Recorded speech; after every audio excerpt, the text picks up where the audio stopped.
제가 강해 설교하는 순서대로라면 이제 요한복음 20장에를 들어가서 예수님의 부활 사실을 살펴봐야 합니다. 그러나 지금은 사순절 기간이기 때문에 부활주일 전까지 예수님이 당하신 십자가의 고난에 대하여 공관복음서에서 몇 군데를 좀 더 살펴보고자 합니다. 그래서 오늘은 지금까지 우리가 요한복음서에서 살펴보았던 주님이 당하셨던 고난을 다시 한번 총체적으로 정리하면서 마지막으로 예수님 대신 노임을 받은 강도 바라바를 조명하고자 합니다. 그래서 오늘은 평소처럼 강해 설교를 하지 아니하고 제목 설교를 하겠습니다. 지난 주일에 설교한 대로 예수님의 시신을 수습했던 사람들은 이적과 기적을 보며 따라다녔던 제자들이 아니라 주님의 십자가에서의 죽음을 보며 참된 신앙을 갖게 된 아리마대 요셉과 니고데모였습니다. 그래서 십자가는 우리 크리스찬의 영성을 항상 되살려주는 표징입니다. 왜냐하면 이 십자가 위에서 하나님의 사랑과 은총이 절정을 이루고 있는 반면에 우리 인간들의 죄와 못난 자아와 부끄러움과 비열함과 뻔뻔스러움이 또한 이곳에 나타나고 있기 때문입니다. 인간의 이와 같은 죄와 못난 자아와 부끄러움과 비열함과 뻔뻔스러움이 십자가에 어떻게 나타나고 있습니까? 그동안 우리가 요한복음에서 살펴보았던 십자가 주변의 인물들에게서 찾아볼 수가 있습니다. 먼저 당시의 종교 지도자들이었던 대제사장과 장로들 그리고 서기관들을 살펴봅니다. 이들은 성경을 누구보다도 잘 알고 있던 사람들입니다. 그래서 동방박사가 별을 찾아와 쫓아와서는 유대인의 왕으로 나실 리가 어디 있느냐고 물었을 때에 성경을 찾아보고는 베들레헴이라고 정확히 알려집니다. 그러나 자신들은 그 예수님을 찾아볼 생각도 아니했습니다. 드디어 예수님이 장성하여 하나님 나라의 도래를 선포하며 하나님의 사역을 시작하십니다. 예수님이 말씀하시기를 내가 하나님의 아들이다. 내 말을 못 믿겠거든 내가 하는 일을 보고서라도 믿어라 하고 외치셨지만 그들은 아예 관심조차 갖지 않았습니다. 마치 아기 예수가 베들레헴에서 태어날 것을 동방박사들에게 알려준 후 자신들은 아무 상관이 없는 것처럼 행동했듯이 말입니다. 그들의 관심은 무엇이었습니까? 기득권이었습니다. 여러분, 유대나라는 여호와 유일신 사상을 갖고 있어서 모든 것이 다 종교로 통합니다. 그래서 상황에 따라서는 정치 권력자들보다도 더 큰 권력을 갖고 있는 것이 종교 지도자들입니다. 게다가 사람들이 자신들을 존경합니다. 인정합니다. 숭배합니다. 그래서 그들은 하나님에 대한 경외심과 백성들에 대한 사랑으로 산 것이 아니고 바로 이 존경받는 것과 종교적 권력으로 살았던 사람들입니다. 그래서 그들은 진리가 먼저가 아니라 자신들의 기득권이 먼저였지요. 그런데 예수라는 청년이 나타나서 이적과 기적을 행합니다. 그리고 자신들의 전유물이라 여겼던 하나님의 말씀을 선포합니다. 그래서 사람들이 그에게로 우하고 몰려갑니다. 이적과 기적 때문에 몰려갔던, 말씀에 대한 반응 때문에 몰려갔던, 이제까지 백성들의 존경을 받는 것으로 그 삶을 살아왔던 이들에게는 치명적인 위협이었습니다. 그래서 청년 예수를 제거할 결심을 하게 됩니다. 크리스찬이 인기를 갖고 살려는 것은 극약입니다. 하나님 앞에 단독자로 선 자세가 바로 크리스찬의 참된 자세이고, 인기가 올라간다 싶으면 숨어야 하는 것이 바른 자세입니다. 그래서 예수님은 말씀하셨습니다. 사람 앞에 보이려고 그들 앞에서 너희 의를 행치 않도록 주의하라. 그렇지 아니하면 하늘에 계신 너희 아버지의 상을 얻지 못하느니라. 마태복음 6장 1절의 말씀입니다. 외식으로 하지 말라는 거죠. 인정받으려 하지 말라는 거죠. 드러나거든 숨으라는 말씀이죠. 결국 이들의 이 못난 자아가 집요하게 예수님을 추적하더니만 드디어 그분을 십자가에 매어답니다. 평소 원수로 여겼던 로마의 황제 가이사를 오히려 자신들의 왕이라고 하며 예수님을 또 하나의 왕, 그래서 정치적 반역자로 몰아서 빌라도의 사형 언도를 받아냅니다. 아이러니이죠. 비진리는, 죄악은 자신의 목적하는 바와 그 유익에 따라서는 이처럼 비정상적인 연합을 합니다. 여러분, 정말로 예수님이 나의 주인이십니까? 그래서 내 유익은 구하지 않고 있습니까? 그분만이 모든 영광을 다 받으시는 것 때문에 말할 수 없는 기쁨이 있습니까? 예수님 때문에 나는 어찌 되든 관계 없습니까? 참된 믿음은 주인이 바뀌어진 삶의 모습이 반드시 있어야 합니다. 그렇지 아니하면 우리의 못난 자아가 지금도 주님을 여전히 십자가에 못 박고 있는 것입니다. 다음으로 빌라도입니다. 사실 예수님을 죽인 진범은 종교 지도자들입니다. 그럼에도 불구하고 왜 빌라도가 그 이름이 사도신경을 통하여 예수님이 다시 오실 그날까지 수많은 사람들의 입에 오르내려야 할까요? 그것은 빌라도만이 예수님을 살리고 죽일 수 있는 실제적인 권한이 있었기 때문입니다. 마치 죄의 원인은 뱀이, 즉 사탄이 제공하였지만 그 뱀을 다스릴 권세를 하나님이 아담에게 주셨기에 아담에게 그 범죄의 책임을 물은 것처럼 예수님께 사형 언도를 내릴 책임은, 그 내린 책임은 빌라도가 져야 하는 것입니다. 그는 예수님이 무죄인 것을 너무나도 잘 알았습니다. 사실 그래서 어떻게 해서든지 예수님을 방면하려고 했습니다. 따라서 그에게는 이것이 진리였고 그렇다면 이대로 행했어야 합니다. 그러나 그는 두 왕을 인정하면 가이사의 충신이 아니라는 유대 종교 지도자들의 위협과 자칫 밀란이 날 것 같은 유대 백성들의 데몬스트레이션 속에서 진리를 포기합니다. 그래도 한 가닥 양심은 남아있어서 이 사람의 피에 대하여 나는 무죄하니 너희가 당하라 하며 손을 씻었지만 그는 자신이 올바르게 행사해야 할 권한을 사실은 그들에게 넘겨준 것입니다. 그 역시 자신의 기득권이 문제였습니다. 여러분, 악과 악은 통하는 것입니다. 악의 세계의 법칙은 상황에 따라서는 그들끼리 연합합니다. 그러나 성경은 그 연합이 계속될 수는 없다고 말합니다. 왜냐하면 각기 다시금 자신들의 기득권을 찾아야 할 때가 오면 그때는 다시 그들끼리 싸우게 되기 때문입니다. 그래서 스스로 분열하여 몰락하는 것이 악의 세계의 궁극적인 모습입니다. 지금 빌라도가 아무리 손을 씻고 발뺌하려 해도 결국 예수님을 죽인 것은 빌라도입니다. 그리고 손을 씻는 행위의 본질은 뻔뻔스러움입니다. 그런데 예수님은 빌라도의 그 뻔뻔스러움을 그대로 가지시고 십자가에 못 박히십니다. 그를 위한 대속의 죽음이죠. 우리가 나의 기득권을 버리고 진리 편에 단호히 서지 못한다면 우리 역시 우리의 이 뻔뻔함으로 예수님을 십자가에 못 박는 것입니다.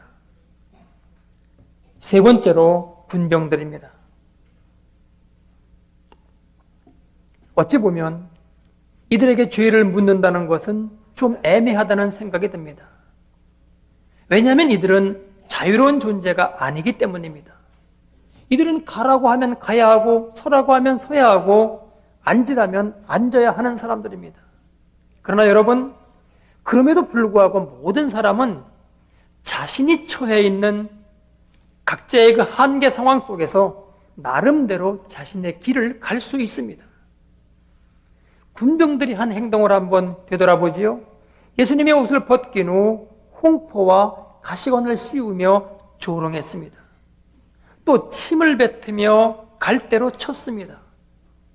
예수님이 그들에게 무엇 어떻게 했습니까? 아무것도 안 했습니다. 그런데도 그들은 죄수 하나를 놀림감으로 삼아 지금 치고 때리며 조롱하고 있는 겁니다. 부끄러운 일입니다. 사람은 모름지기 사람답게 살아야 됩니다. 곧 사형이 집행될 죄수이니까 내가 언제 너를 또다시 보랴, 심심하니 장난이나 치자. 그들은 장난이었지만 당하는 사람은 말할 수 없는 고난이요 곤경입니다. 또 이 예수는 지금 곧 무시무시한 십자가에 달려야 할 형편입니다. 그런데도 그들은 사람을 조롱하고 고문하고 죽이는 일을 그냥 재미로 하고 있는 겁니다. 부끄러운 일입니다. 상관의 말을 따를 수밖에 없는 군인이지만 그렇더라도 지시된 일만 그대로 집행하면 되는 거지요. 그리고 그 여백에 인간적인 모습을 나타내 보일 수 있습니다. 그러나 이들은 이렇게 하지 않았습니다. 우리 중 누구도 지금 이처럼 사람을 십자가에 못 박고 죽이지는 않습니다. 그러나 우리의 말이 상대방을 비난하고 조롱하고 억압하는 말을 한다면 바로 그것이 그 사람을 무자비하게 죽음으로 몰아넣는 행위입니다. 없는 사실을 있는 것처럼 말하고 적은 일을 크게 부풀리고 같은 내용을 약간 내용을 바꾸어서 상대방을 헤아려 하고 그 마음에 상처를 주는 말을 한다고 하면은 바로 우리가 이 부끄러운 군병인 것을 기억해야 합니다. 승자를 위로 올리거나 약자를 내리치는 것, 상대방의 약점을 물고 늘어지는 것, 남을 판단하고 정죄하는 것, 이 모두 이 사순절 기간 중에 고쳐야 할 우리의 부끄러움입니다. 고치지 않는다면 우리는 지금도 계속 예수님을 조롱하며 십자가에 못 박고 있는 것입니다. 네 번째로는 군중들입니다. 이들의 문제는 예수님의 참 모습을 정확하게 파악하지 못했다는 데 있습니다. 그리고 그렇게 된 이유는 그들이 자신들의 관점을 버리지 않고 계속 그 관점을 고수했기 때문입니다. 그 관점이 무엇인가요? 예수님을 다윗과 같은 이 땅의 왕으로만 보았다는 사실입니다. 이 땅의 왕의 특징이 무엇입니까? 힘이 있습니다. 권세가 있습니다. 그래서 그 말 한마디에 모든 것이 일사불란하게 움직입니다. 그리고 그 권세로 나라를 다스립니다. 행정을 펼칩니다. 군대를 조직하여 움직입니다. 그래서 부국강병해지면은 이웃 나라를 침략해서 정복합니다. 그러나 예수님은 뭐라고 하십니까? 내 나라는 이 땅에 속한 것이 아니라고 하여서 이 모든 걸 다 부인합니다. 그리고 그분은 당신의 제자들의 발을 손수 씻기운 데서 보여주듯이 당신의 나라는 섬김의 나라요 사랑의 나라라고 말씀합니다. 그리고 그 나라는 정치적인 조직과 물리적인 형태로 나타나는 나라가 아니라 예수님의 주권이 각 사람에게 임할 때 나타나는 보이지 않는 나라, 하나님이 직접 다스림이 있는 나라, 그래서 사람 사이에 이루어지는 나라임을 선포하십니다. 그러나 군중들은 자신들의 환상을 버릴 수가 없습니다. 그들은 그동안의 역사 속에서 약소 민족으로 살아왔습니다. 애굽, 아수르, 메데, 파사, 바벨론으로부터 계속 침략과 지배를 받아왔습니다. 또 지금은 이들보다 더 거대한 로마의 압제 밑에 신음하고 있습니다. 그 참상이 참으로 견디기 어렵습니다. 오죽하였으면 동족이면서 로마의 세금을 걷어들이고 있는 세리들을 개처럼 여겼겠습니까? 그러니 메시아가 나타난다면 이 로마를 모두 그들의 발밑에 엎드리게끔 하는 막강한 힘을 가진 왕, 그런 정치적 파워를 가진 지도자가 나타나 주기를 학수고대하고 있었던 것입니다. 이들이 보기에는 예수님이 바로 그분으로 보였습니다. 안진뱅이를 일으키고 소경의 눈을 뜨게 하고 당시로는 하늘의 병이라고 여겼던 문둥병들도 고칩니다. 물고기 2마리와 떡 5개로 5,000명이 넘는 인원을 먹이는 기적을 베풀고 귀신을 쫓아냅니다. 풍랑을 잔잔케 하고 심지어는 죽은 사람도 살려냅니다. 이 땅에 어느 누구에게서도 볼 수 없었던 능력, 가이사 황제라도 이런 능력은 행할 수 없습니다. 그러니 로마 군대가 제 아무리 많다 하더라도 이분의 말씀 한마디, 손 한 번 들면은 모든 걸 다 끝낼 수 있습니다. 바로 이것이 군중들의 메시아상 예수님 상이었습니다. 그런데 그분의 말이 계속 그들을 헷갈리게 만듭니다. 나는 죽으러 왔다는 겁니다. 내 나라는 이곳에 속하지 아니었다는 겁니다. 그러더니 급기야는 보잘것없는 로마 병정들에게 잡혀서 빌라도 앞에 와 섭니다. 그때 그들은 속았다는 생각을 하게 되는 거죠. 그러나 여러분, 누가 속였습니까? 예수님이 속였나요? 아니죠. 그들 스스로가 속은 겁니다. 자신들의 그 잘못된 메시아상이 그들 자신을 속인 겁니다. 우리 가운데 아직도 나의 명예와 나의 나됨과 나의 유익을 위해서 예수 믿는 분이 계십니까? 현대판 군중들입니다.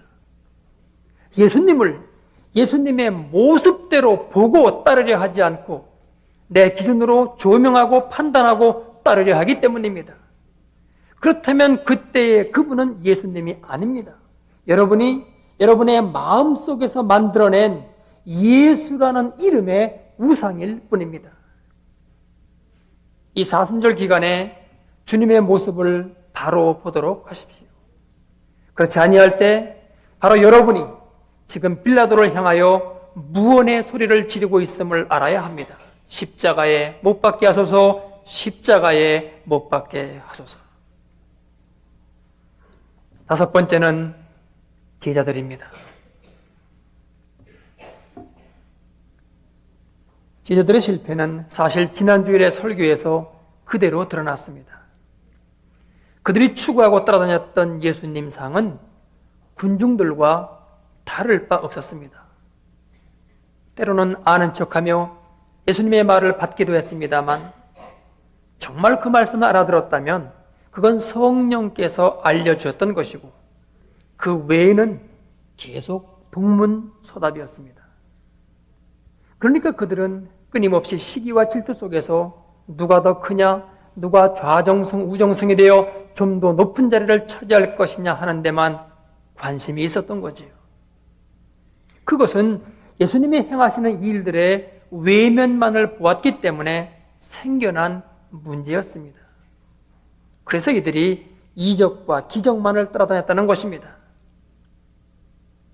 그러다가 예수님이 죽으시게 되니까 이제까지의 그 모든 것이 다 헛수고가 되고 맙니다. 그러니 예수님과 함께 죽을 수 없는 겁니다. 그때까지는 보다 큰 권세를 얻기 위해서 예수님이 필요했습니다마는 그러나 이제는 그럴 소망이 사라졌습니다. 그래서 슬그머니 꼬리를 감춥니다. 야비함입니다. 비열함입니다. 자신의 유익이 보이면 간이라도 빼앗을 듯 하다가 아니면 휙 돌아서서 찬바람을 일으키는 야비함입니다. 우리가 십자가를 지고 예수님을 좇는다고 고백합니다. 또 그렇게 기도합니다. 그러나 쉽지 않은 일입니다. 수많은 제2, 제3의 베드로가 지금 우리 가운데 양산되고 있는지도 모릅니다. 십자가 지는 것 그리 쉬운 일 아닙니다. 사람들에 대한 아버지의 사랑의 마음이 와야 합니다. 하나님의 뜻에 절대 순종하고자 하는 믿음의 결단과 훈련이 있어야 합니다. 그리고 마지막으로 성령님의 함께하심이 있어야 됩니다. 그때만이 우리는 이 야비함과 비겁함의 죄악을 이겨나갈 수 있습니다. 끊임없이 십자가를 지고자 하는 훈련을 받고 계십니까? 기도하고 계십니까? 그분의 뜻에 복종하고 계십니까? 그래서 영적으로 늘 깨어 있습니까? 지금 성령님의 인도하심을 받고 있습니까? 기억하십시오. 이 일은 이 땅의 일이 아니라 하늘나라의 일입니다. 그러므로 이 일은 내 힘이 아닌 하늘의 은혜와 능력으로만 가능한 일입니다. 이제 오늘 우리는 마지막으로 바라바를 보고자 합니다. 그에 앞서 여러분 한번 솔직히 이야기해 보십시다. 우리의 본래 모습이 어디에 있습니까? 진리는 외면한 채 내 기득권만 찾고자 하는 종교 지도자들의 못난 자, 자신에게 주어진 책임을 회피하며 핑계를 대는 빌라도의 뻔뻔스러움, 나름대로 긍휼을 베풀 수 있었음에도 불구하고 인간 본연의 모습을 저버리고 죄수를 조롱하며 못살게 굴고 있는 군병들의 부끄러운 모습, 예수님의 본 모습과 상관없이 자신들의 욕심을 그분께 투영시켰던 군중들의 죄악된 모습, 그리고 자신들의 이익을 따라 달면 삼키고 쓰면 뱉는 제자들의 야비한 모습, 우리가 지금 이 중 어디엔가 있습니다. 그렇다면 바로 우리들이 예수님을 십자가에 못 박은 죄인입니다. 그래서 우리야말로 하나님 보시기에 사형죄에 해당되는 죄인입니다. 그런데 지금 여기 밀란을 꾸미고 그 가운데 살인을 해서 사형 언도를 받은 한 죄인이 있습니다. 그의 이름은 바라바입니다. 그런데 이 사람이 예수님 대신 풀려납니다. 그는 예수님께 아무것도 한 것이 없습니다. 풀려날 만한 아무런 근거가 없습니다. 단 한 가지 이유, 사람들이 예수님을 죽여야만 했기 때문에 그 대신 살아나고 있는 바라바입니다. 그래서는 뜻밖의 일이죠. 뜻하지 않은 행운이죠. 전혀 생각도 상상도 못했던 일입니다. 그런데 그 일이 지금 현실로 나타나고 있습니다. 이 바라바가 바로 우리들입니다. 우리들이 한 일은 이제까지 살펴보았던 대로 십자가 주변에 5부류의 사람들의 모습 속에 있습니다. 그런데 그럼에도 불구하고 예수님이 우리의 모든 죄를 대신 지고 죽으셔야 했기 때문에, 그래서 내 속에 죄와 못난 자아와 부끄러움과 비열함과 뻔뻔스러움을 그분이 가지시고 죽으셔야만 했기 때문에, 그러시면서 대신 우리를 풀어주십니다.